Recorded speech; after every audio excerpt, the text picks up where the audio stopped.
gentlemen, on behalf of the Battle of Britain Memorial Flight, thank you very much indeed. And thank you, Keith, for describing them as now rolling. We have the Airbus A400M, the Atlas.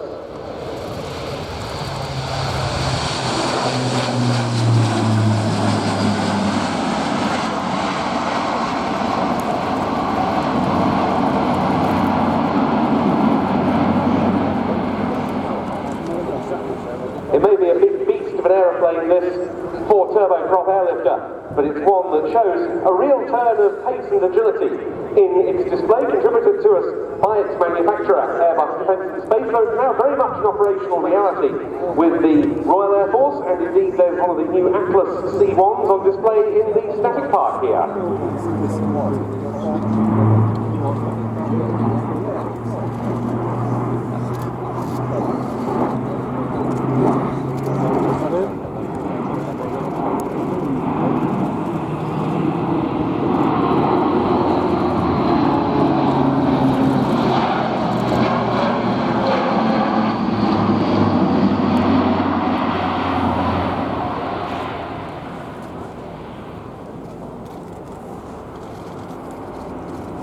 This aircraft today being displayed by Airbus, but in Royal Air Force service with 70 Squadron at Royal Air Force Prize Norton.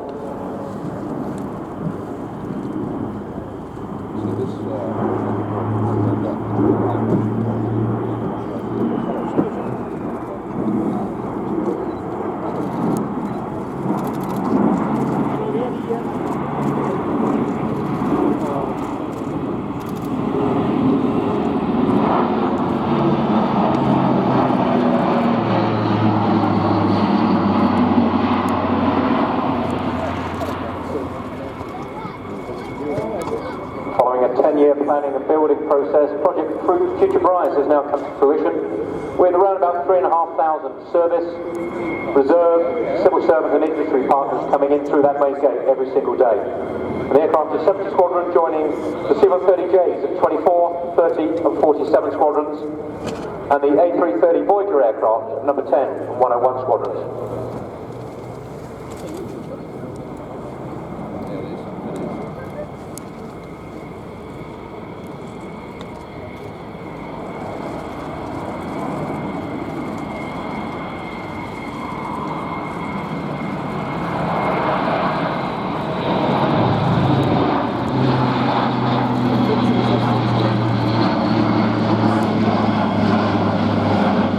Air Force was before the A400M into service during 2013. It then joined the Turkish Air Force and the Royal Air Force. The German Luftwaffe, which has one of its first A400Ms in the static park here, and the Royal Malaysian Air Force have followed. And the French have already been using their examples to support operations in Mali. The first Spanish Air Force A400M is now painted and should fly this month. And Mark, you're certainly well aware from your day job of how efforts are being made to increase the number of types of runway surface that these aircraft should operate from. Yeah, in my day job I run the Relief Service Authority on behalf of the Assistant Chief and the Chief of Air Staff of the Royal Air Force.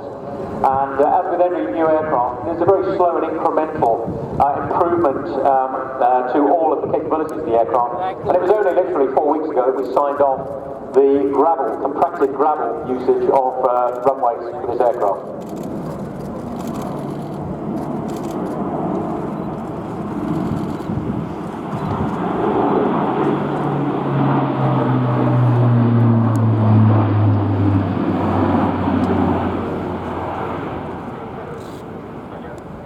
A quartet of Europrop International TP400 turboprop engines powering the aircraft, and as you can see, they give it, and they help give it, superb performance.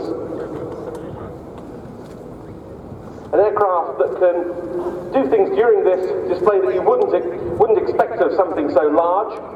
An aircraft able to carry a typical payload of some 20 tons.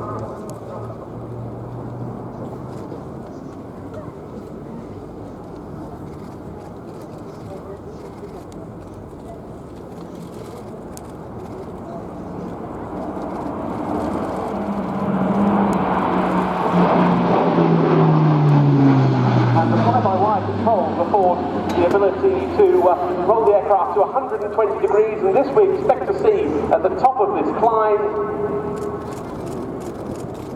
No matter how many times you see that, it never fails to impress. This is the most impressive large aircraft display that you're going to see this weekend, and it's the most impressive I've ever seen.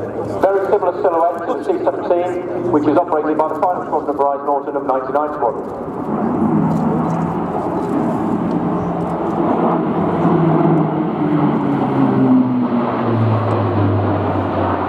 You may also recognise the A400M from its role in last year's film Mission Impossible Rogue Nation, which was filmed at RIAT using one of the test fleet.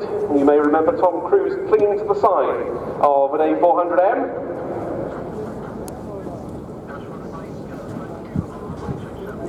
Or at the very least being seen to.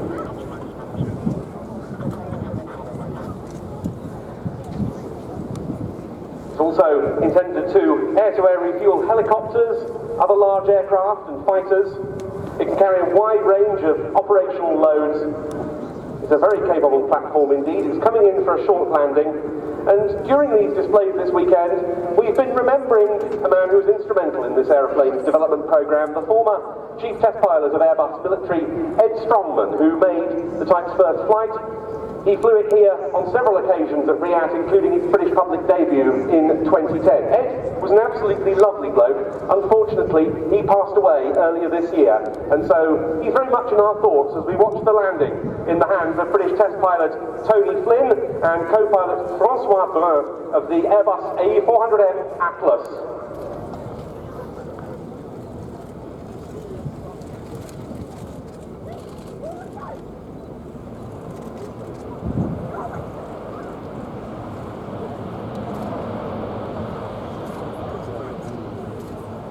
And it's pretty manoeuvrable on the ground as well, into reverse pitch, and backing up with a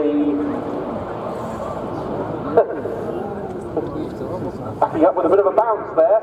I think the rear loading ramp should be open, and as it taxis past, you'll see a number of test markings on the back of the aircraft for calibration duties during the flight test program, which is continuing. Thanks again to Airbus Defence and Space for their presentation of the A400M. But now it's going to be back to the F-16 action, and this one comes courtesy of the Hellenic Air Force. And the commentator for this is